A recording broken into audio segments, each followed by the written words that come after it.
Hi, my name is Cindy and the name of my shop is Molasses Creek Woodcraft. Welcome.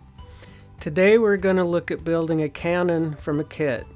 I'm starting with the Traditions Mini Old Ironsides kit, and just for reference I have a photo comparing a stock photo of the Traditions Mini Old Ironsides cannon on the left compared to the real cannon from the USS Constitution on the right. The USS Constitution is a very famous ship, also known as Old Ironsides, which was launched in 1797 and retired from active service in 1881. She is currently located in Boston Harbor, where you can visit her at the Charleston Navy Yard.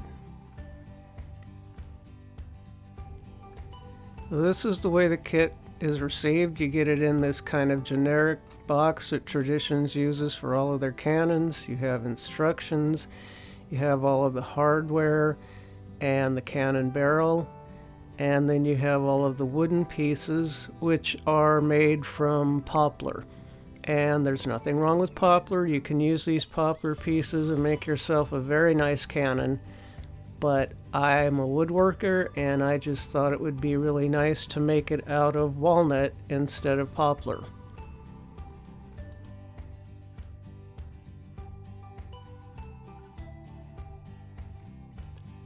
So I have this walnut board and I'm laying all of the poplar pieces out on the walnut board, and just wanted to make sure they would all fit, getting ready to mill down this walnut board. So the first thing I'm going to do is go over to the jointer and I'm going to join it down to make sure I have a flat face. I prefer to take many small passes on the jointer and check it each time to make sure all my crayon marks on the bottom are gone so that I know I have a flat face.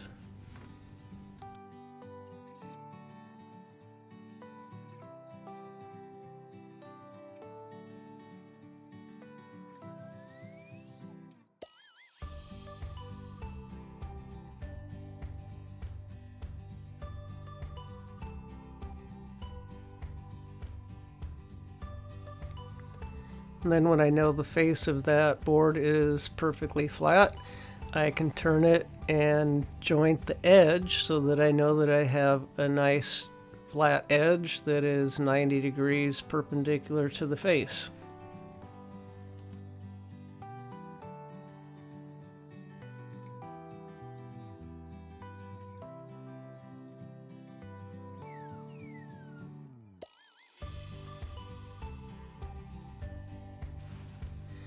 Then we're going over to the planer.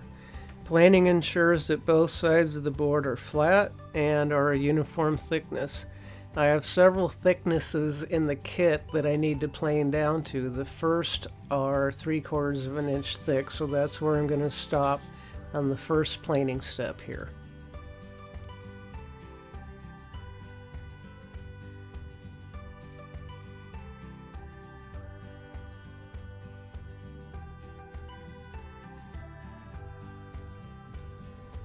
So with that planed down to 3/4 of an inch thick, I'm going to grab the axles and I'm just going to measure and make sure I have enough room to get the axles out of that board.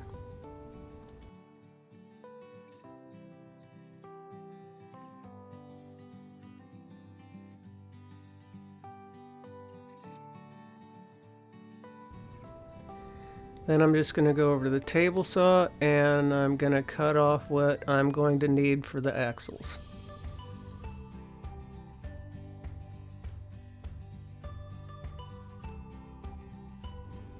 And we're going back over to the planer, and the next thickness I need is 7/16 of an inch. And after I have it 7/16 of an inch thick, I'm going to lay out what I need for the two sides.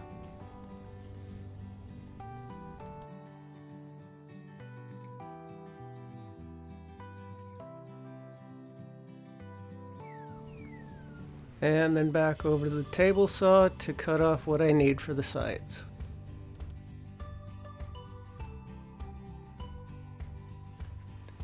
And over to the planer again to go down to 5/16 of an inch thick for my final piece. So now I'm going to start cutting my pieces with the axles. The axles are 3/4 of an inch square. And then I'm going to cut those axles to length.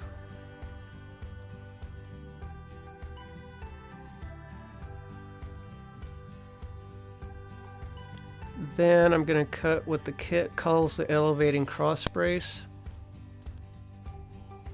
And using hole saws on the drill press, I'm going to cut out the 4 wheels.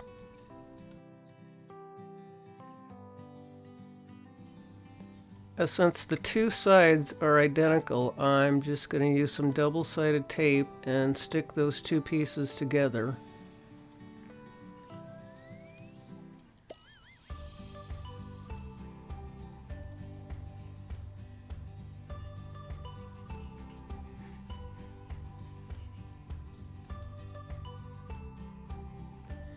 I'm measuring what the kit calls the barrel arm.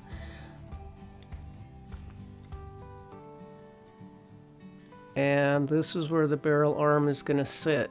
Now I'm going to need to drill out that hole first before I cut the rectangle. Because if you try to drill half a hole after you have the side cut, it's almost impossible. So with that hole drilled, I can mark out where I want to cut the rectangle for the side plates, and I can go over to the table saw and cut out my rectangle.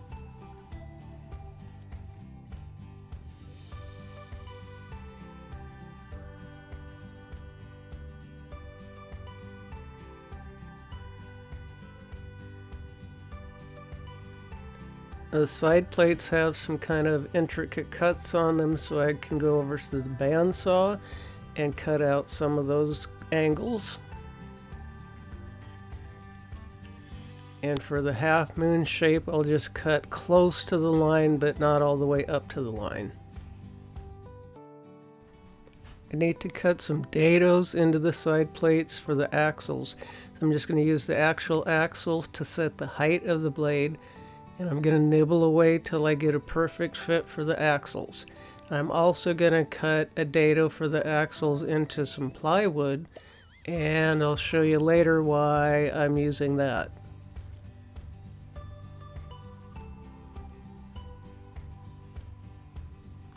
Then I'm going to go over to the sander to sand down to the line for that half moon shape.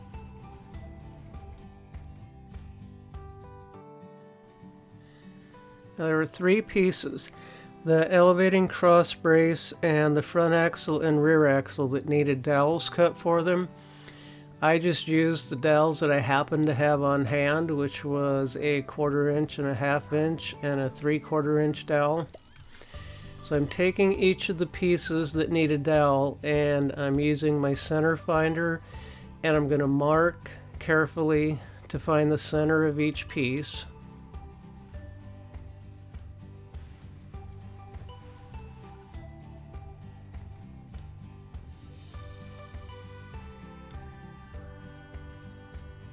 And I'm going to give myself a starter hole using my awl.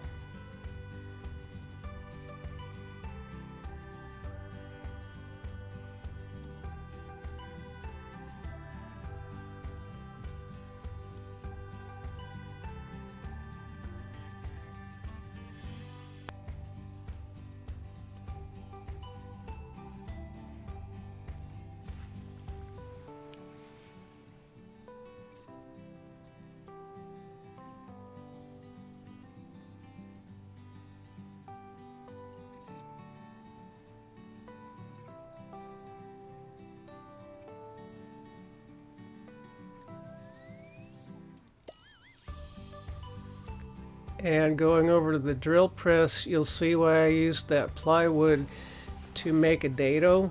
That's so I could hold it vertically up against the fence as I'm drilling the holes in the axles for the dowels.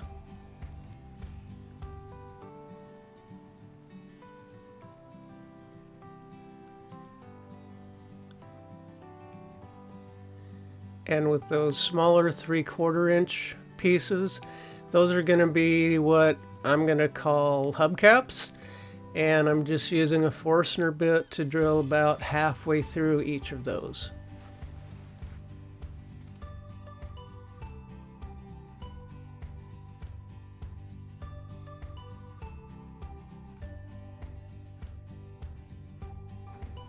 And then using some CA glue and some activator, I'm going to glue the dowels into the hubcaps, and I'm going to make sure they're sitting at 90 degrees while they set.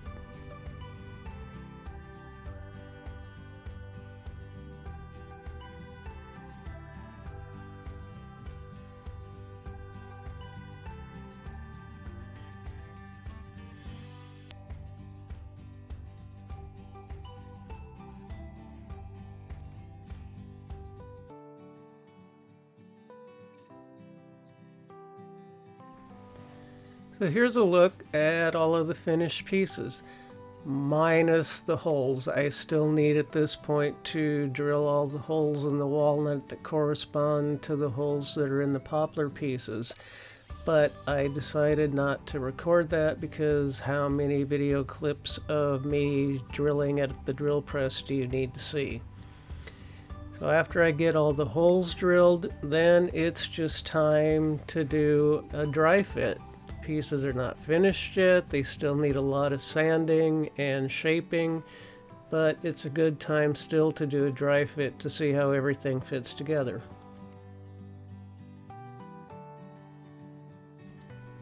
Here we go. This is my dry fit, and I think that is looking outstanding. Once that's all sanded down and shaped and the walnut is finished, I think it's just going to look great.